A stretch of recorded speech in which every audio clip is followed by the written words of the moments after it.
Perfect. Thank you.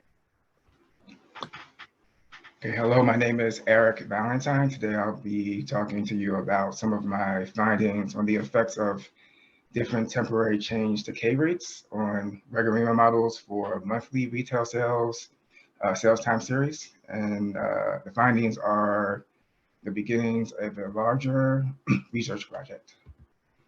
This is just a disclaimer that says that any views expressed by are those of me, the author, and not necessarily those of the Census Bureau. I'll start off with some background on the retail sales series, and then talk about temporary change regressors. After that, I'll talk about the phase 1 and phase 2 of my research so far. So the monthly retail sales data comes from the monthly retail trade survey.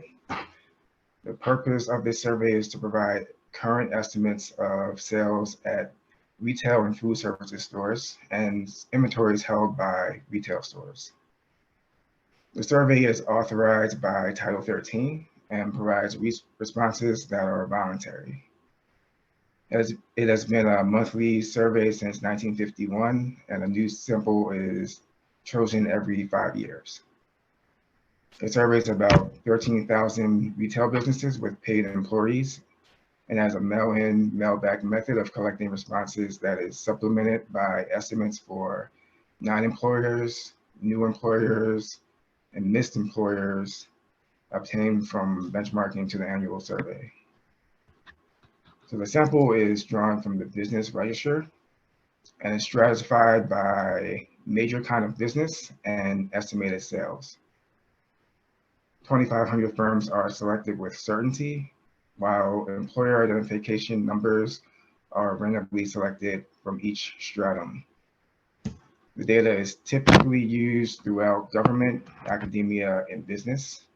For instance, BLS uses the data for consumer price indexes, and BEA uses the estimates to calculate GDP. There are 65 published not adjusted series and 38 published seasonally adjusted series. The models used to determine the seasonally adjusted estimates are determined during a process called annual review.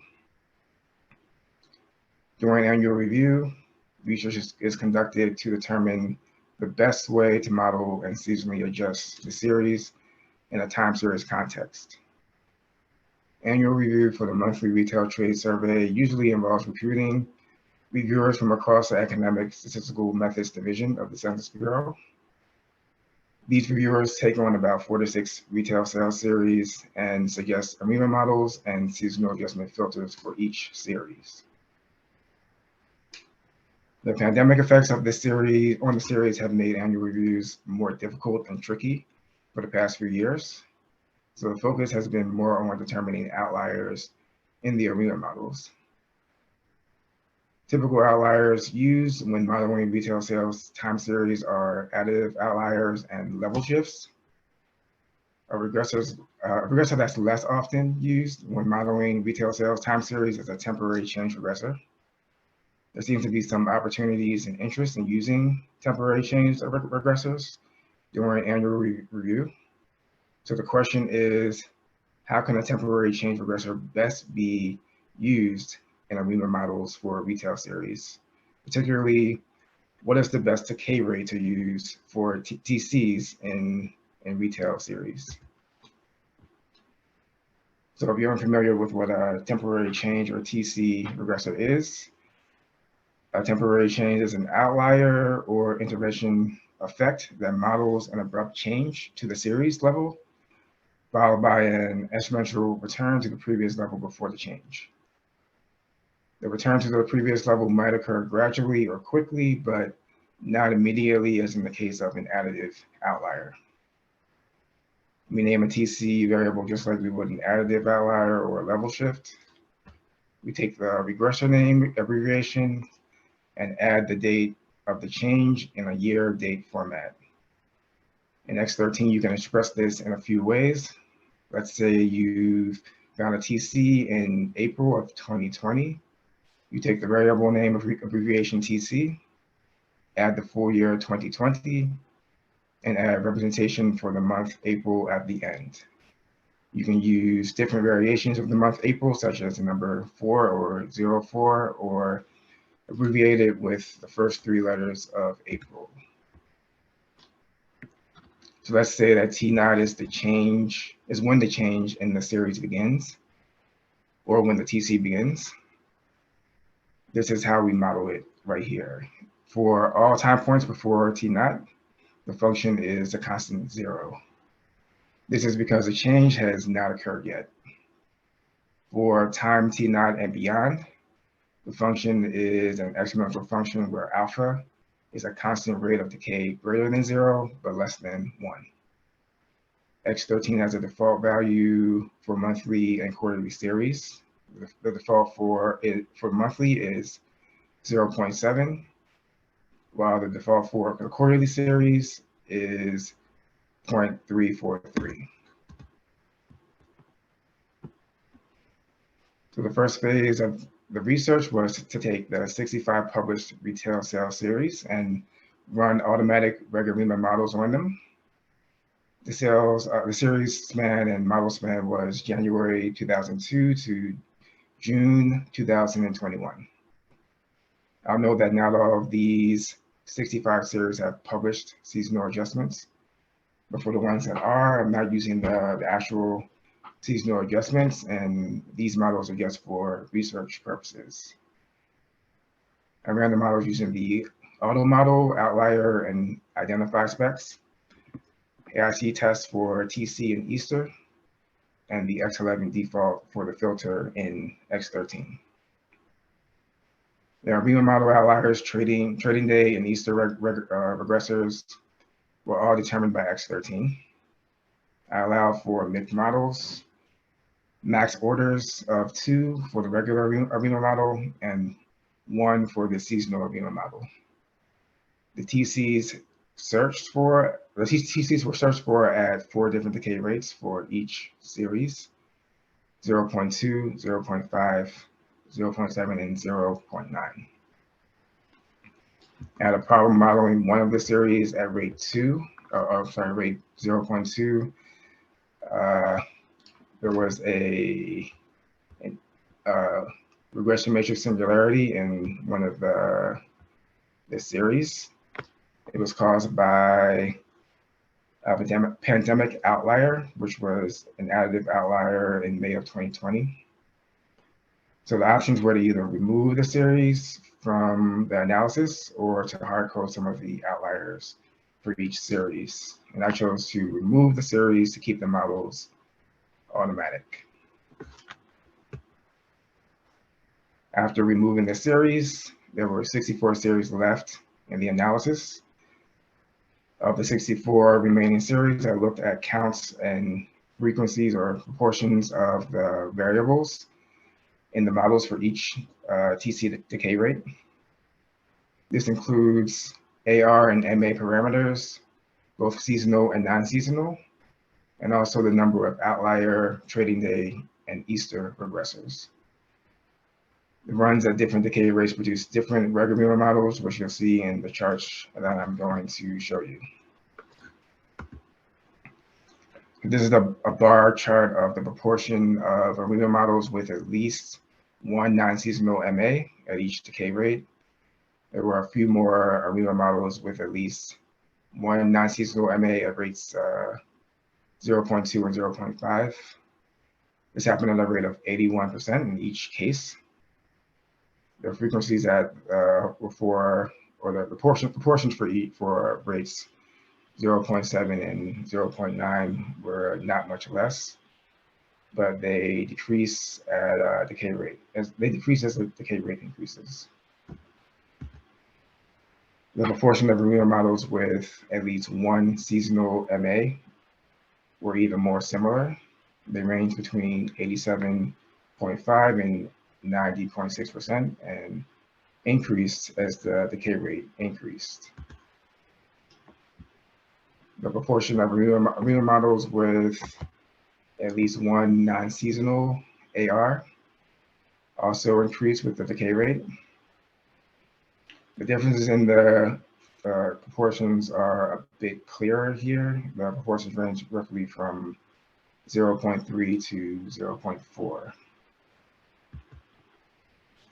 Seasonal ARs did not occur much in these models. At decay rates 0.2 and 0.5, they occurred at about 17% of the models, while at decay rate of 0.7 and 0.9 yielded about 13% of the, well, they happen at about 13% of the time for decay rates 0.7 and 0.9. This is a bar chart of the average number of outliers in the model at each decay rate. The most outliers were detected when the rate was 0.7, the default rate in X13, with an average of 5.4 outliers. The least amount of outliers were detected when the rate was 0.5, with an average of 4.8 outliers. I thought that this was interesting because this may suggest that the 0.5 rate requires a less complicated model. TCs were most often detected when the decay rate was 0.7 and least often at 0.9. Rates 0.2 and 0.5 were more in the middle. The series had the same number of trading day variables detected on average at each decay rate, so there were not really any differences here. The Easter holiday regressor was detected most frequently at decay rate 0.7 for about 44% of the series. It was detected noticeably less at the other decay rates. The AR and MA coefficient comparisons are tough because we're not able to calculate the cross correlations, so we can't rely on statistical tests on the differences. I also considered using a union of outliers from the automatic runs to reanalyze the models, but there were so many different outliers and the models were very different at times. So I tried another method of analysis where I reran the models with their ARIMA models from the automatic run, but for each regression model that was found at each decay rate. So for example, I would take the regression model found at each decay rate, say 0.2, and rerun the model using all 4 decay rates with the corresponding ARIMA models that were automatically found. I would take note of the best AICC for each series, and then proceed to repeat this process for the other 3 rates. To do this, I had to hard code the outliers in each scenario. In one case, the regARIMA coefficients were very different in the hard-coded model versus the automatic model at the same decay rate. So the series in question here was one of the retail sales totals that excluded motor vehicles and parts dealers.